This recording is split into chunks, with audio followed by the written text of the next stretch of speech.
안녕하세요 여러분. 방금 소개받은 서강대학교 김진화라고 합니다. 저는 대학에서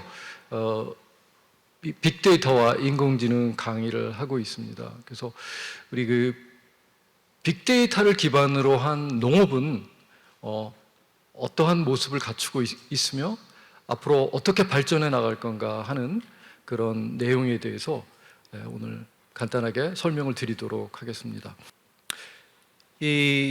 여러분이 보시는 이 화면은 내셔널 지오그래픽스에 제가 보다가 좀 인상 깊어서 제가 캡처한 화면입니다. 이 왼쪽에 계신 분은 하드지족의 족장 온와스라는 족장님이고요. 이제 그의 부족의 일부분이에요. 제가 이걸 보면서 처음에 이제 글을 읽기 전에 이분의 머릿속에는 어떤 생각이 있을까? 이 부족들이 가장 관심이 있어하고 이 부족들의 지금 어떤 생각으로 이렇게 지금 이 카메라나 이걸 보고 있을까 생각을 해봤습니다. 그리고 나서 이제 글을 읽어봤어요.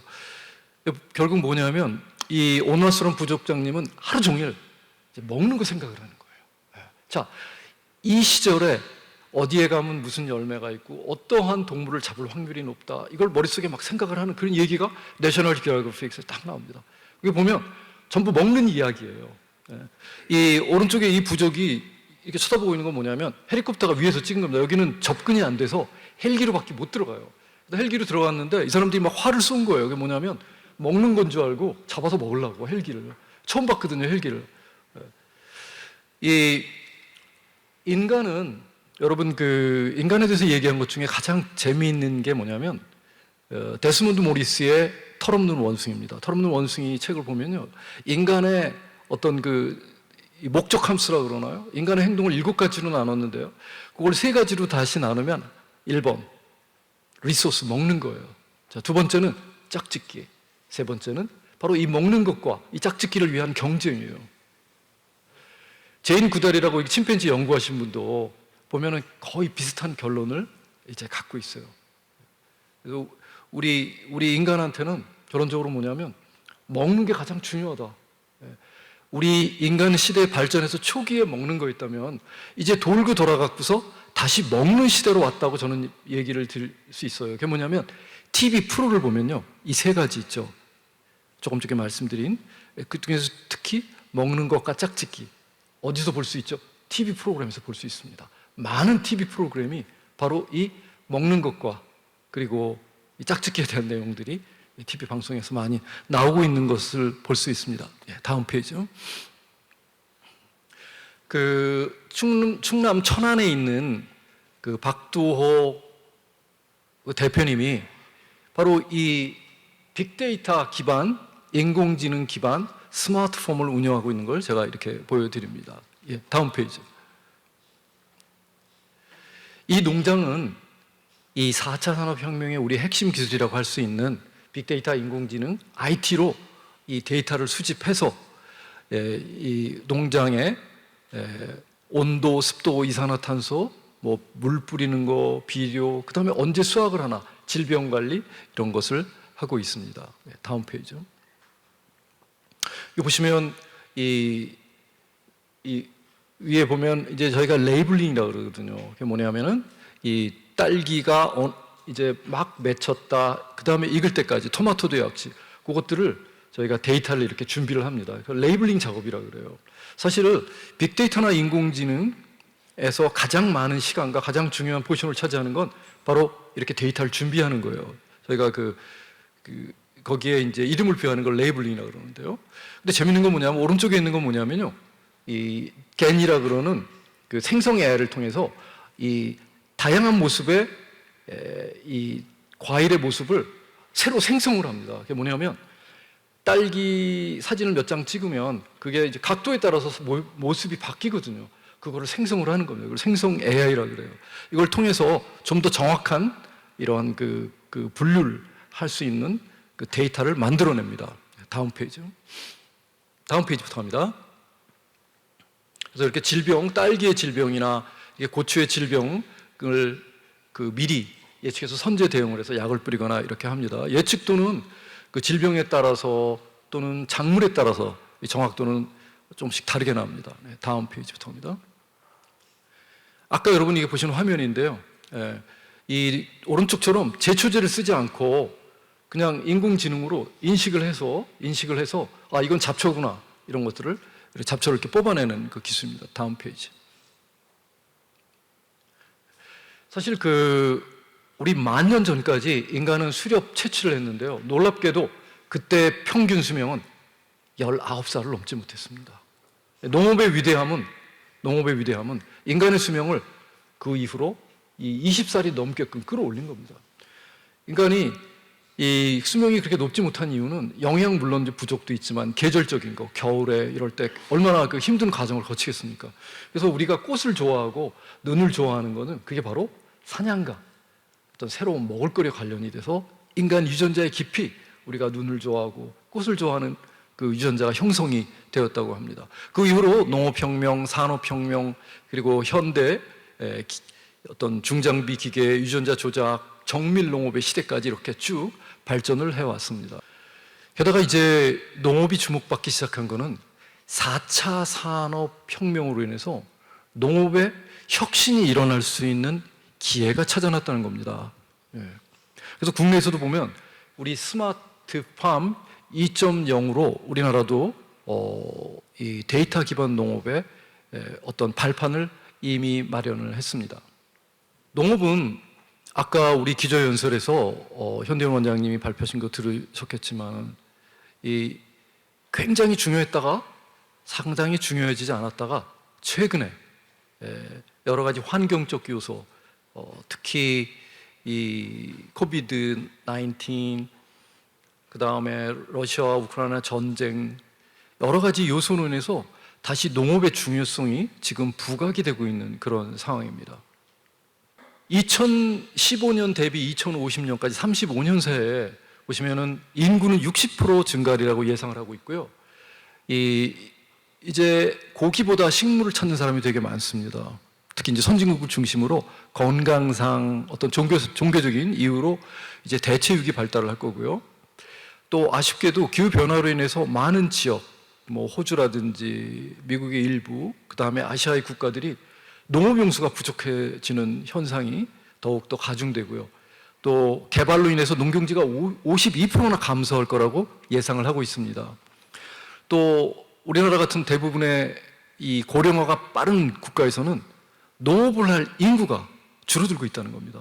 자, 이런 상황에서 우리는 데이터 기반 스마트 농업을 하지 않을 수 없다, 이런 당위성을 지금 이야기를 하고 있습니다. 미국 같은 경우에는 이 법과 R&D 투자를 통해서 4차 산업혁명 기술을 농업에 적용하는 것을 지금 추진을 하고 있고요. 일본은 이 로봇을 활용한 그런 농업에 초점을 맞추고 있고요.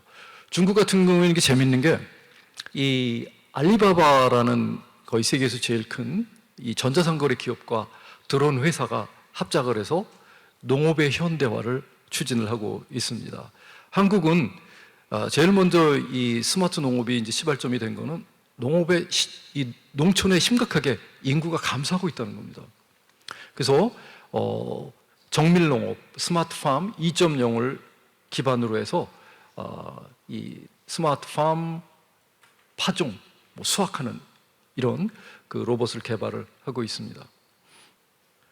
이 데이터 기반 스마트팜이라는 건요, 일단 IoT나 이런 센서들, 밭에서 나오는 센서들, 또 이런 트랙터 같은 기기에서 나온 센서들, 또 기후 데이터, 이 밭의 어떤 그 흙의 상태, 그리고 질병의 기록, 이런 여러 것들을 조합을 해서 최적의 인풋으로 생산성을 높이고 소출을 높이고 또 농작물의 품질을 높이는 그런 것들을 말합니다.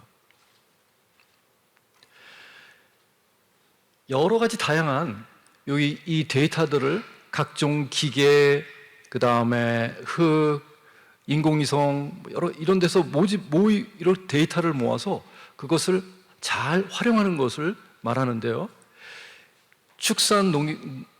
뭐 농토목뿐만 아니라 요새는 이렇게 AI, 빅데이터, 로봇, 드론, 인공위성 이런 걸 활용하는 게 지금 우리 21세기의 트렌드라고 보시면 되겠습니다.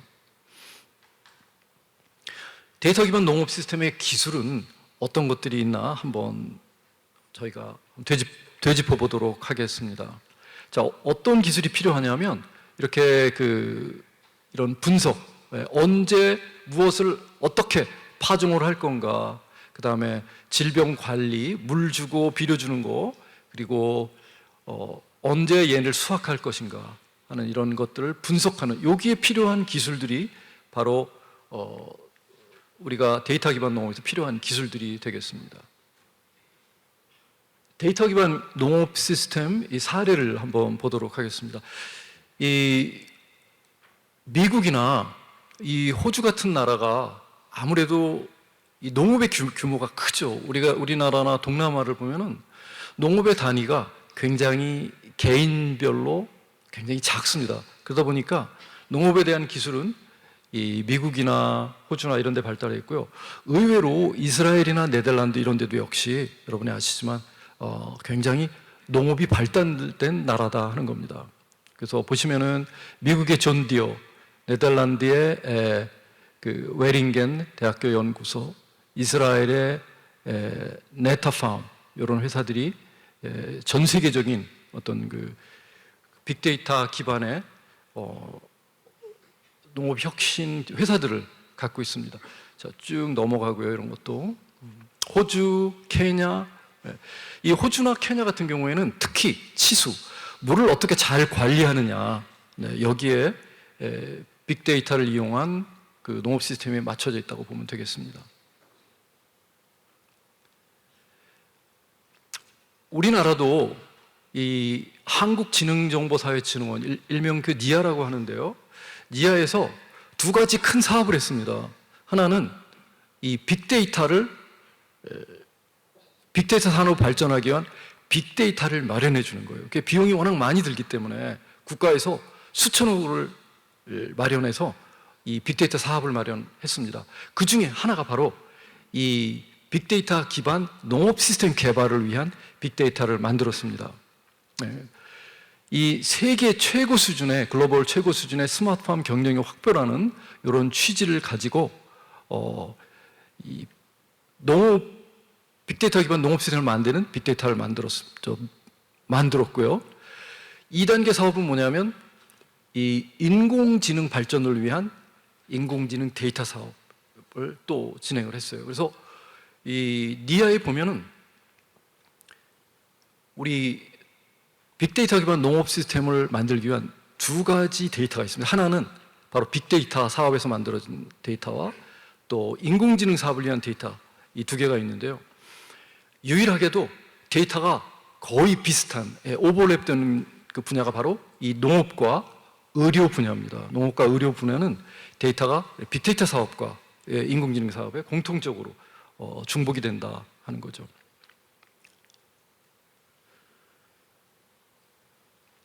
이 세계적으로 데이터 기반 농업 성공 유명한 회사들을 보면요, 여기 그 클라이밋 코퍼레이션이라는 회사가 있고 또 미국의 그래놀라라는 회사가 있고요. 그 유명한 존 디어라는 그 중장비 회사가 있습니다. 이 존 디어를 보면 원래 그 중장비 회사로 출발을 해서 이 농업 빅데이터로 농부들을 돕는, 왜냐하면 그것들이 이 데이터가 바로 농기계하고 연결이 됩니다. 농기계에서 나오는 센서 데이터, 센서가 이제 농기계에 부착이 되어 있는 거예요. 위성 데이터, 그 다음에 센서, 토양 센서 데이터, 날씨 데이터 이런 걸 통해서 어떻게 농사를 져야 하나 하는 그러한 그 정보를 농부들한테 제공을 하는 게 이 존 디어입니다. 이 존 디어가 이제 농기계 회사에서 출발했다면 이 트림블은 이 로봇 제자 회사입니다. 로봇 제자에서 역시 마찬가지로 빅데이터 기반 농업을 시스템을 운영하는 데 있어서 필요한 그런 정보를 제공하는 회사입니다. 또 베이어는 여러분이 잘 아시는 이 제약회사인데요. 세계에서 1, 2위 하는 몬테산토라는 이 종자회사입니다. C. 씨를 만드는 회사를 인수한 이후에 이제 씨는 뭡니까? 씨는 또 농사를 짓기 위해서 여러 가지 어떤 정보하고 연동이 되어야 되거든요. 그래서 역시 이 회사도 이 기호, 토질, 토양에 맞는 그런 이 농작물을 씨앗을 개발하는 그걸 기본으로 해서 농부들이 필요한 기초 데이터들을 제공을 하고 있습니다. 우리나라도 2015년에 그린랩스라는 회사가 뭡니까? 아까 보여드렸던 그 천안의 이 농장처럼 서울에서 천안에 있는 그 온실이죠. 그걸 그 정보를 보고 내가 그거를 실질적으로 조작하고, 그러니까 물 주고 이 농약 뿌리고 이런 것들을 전부 할 수 있는 그런 시스템을 처음에 개발한 회사가 이 그린랩스고요. 또 팜한농도 그 이후에 업그레이드된 이 시스템을 제안을 했습니다. 만들었죠.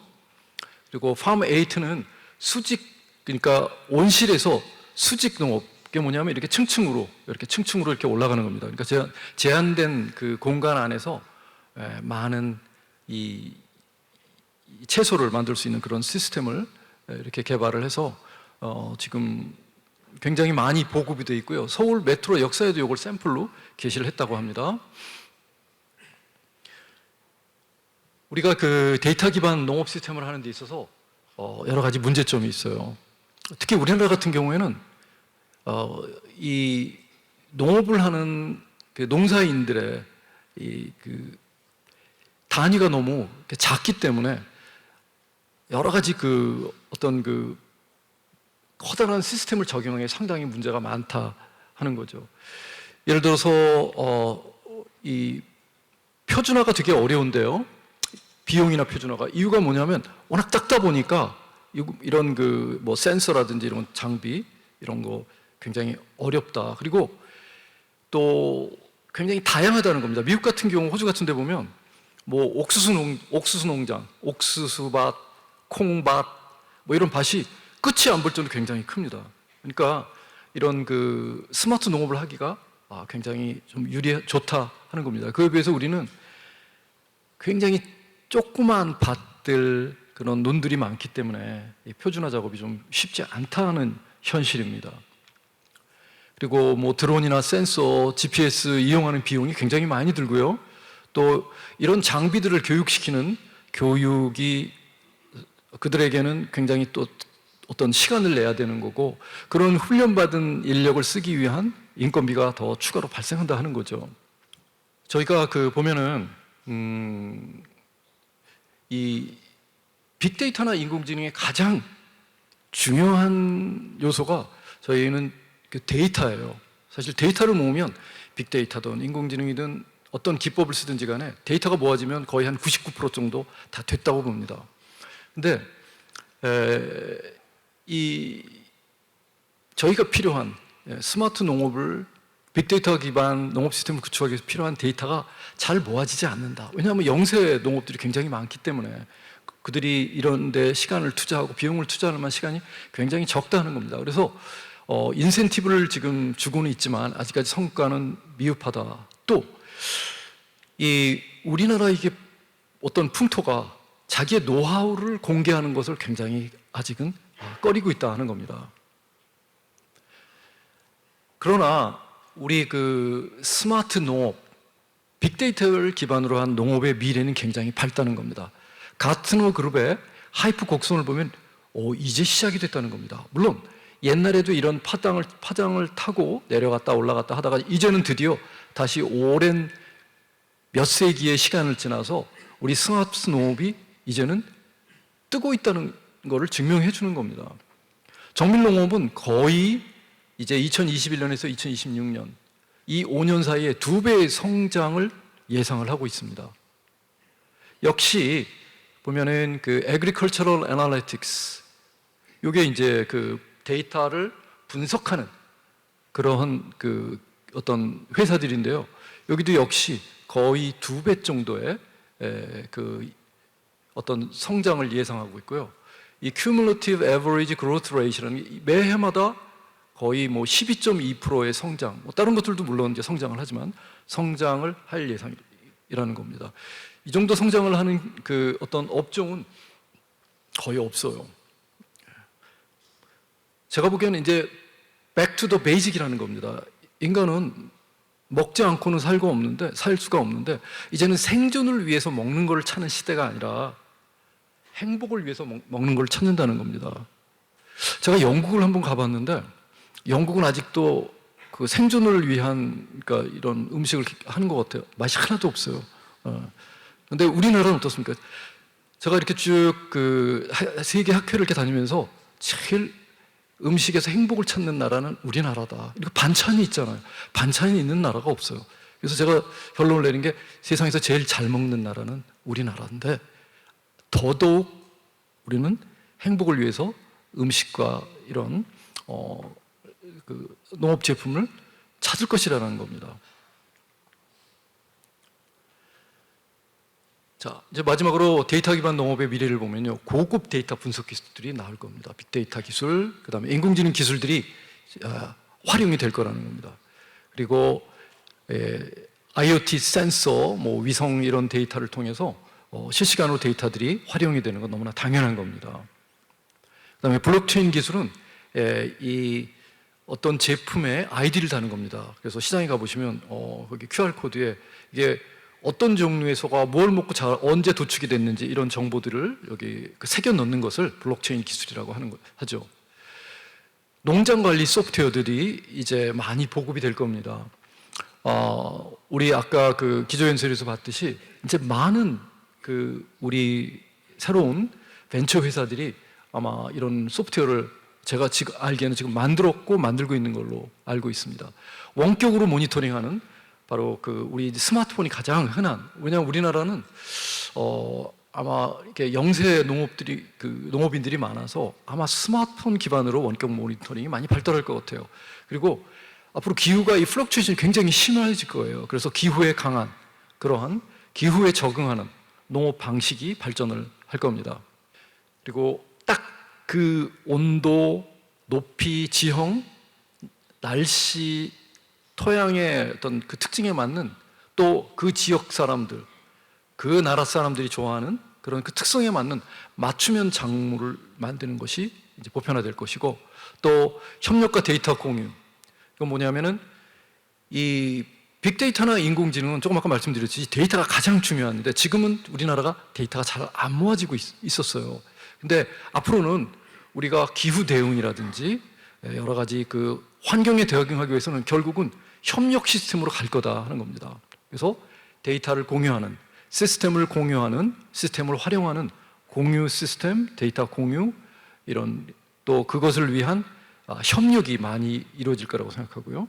데이터가 공유가 되다 보면 또 당연히 거기에 따른 규제가 생깁니다. 이런 규제가 있을 것이다 하는 거죠. 또 이런 새로운 시스템이 도입이 되면은 당연히 교육이 활발히 일어납니다.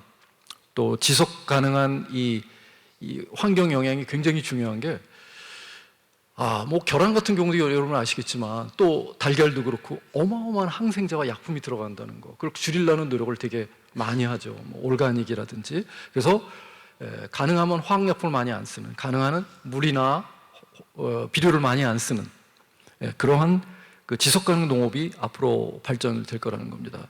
이러한 추세는 전 세계적으로 이어질 것이라고 예상을 하고 있고요. 이제 소비자는 점점 까다로워질 거라는 겁니다. 소비자는. 그래서 이 네덜란드 같은 경우에는 방목한 닭의 달걀이 일반 달걀보다 3배, 5배 비싸요. 근데 소비자들은 그걸 없어서 못 산다는 거예요. 그러니까 저는 그거를 스토리라 그래요. 할랄 푸시라 그래서 왜 행복하게 죽은 고기들을 먹는 우리 이슬람교도 저는 그걸 스토리라고 보거든요. 이제는 앞으로 농업도 스토리가 있어야 된다. 어떤 제품이든지 간에 거기에 스토리가 붙는다 하는 겁니다. 스토리가 뭔지 이해하기 힘드신 분들은 우리 이제 트롯 같은 거 이제 노래 경연대회 보면 사실 노래보다 스토리 얘기하는 게 더 길어요. 그래서 어떤 사람 얼마나 내가 힘들게 살았나 역경을 거치고 노래를 하게 되었습니다. 그게 20분, 노래는 한 2분. 그런 것처럼 이제 스토리가 굉장히 중요한 시대가 된다 하는 거죠.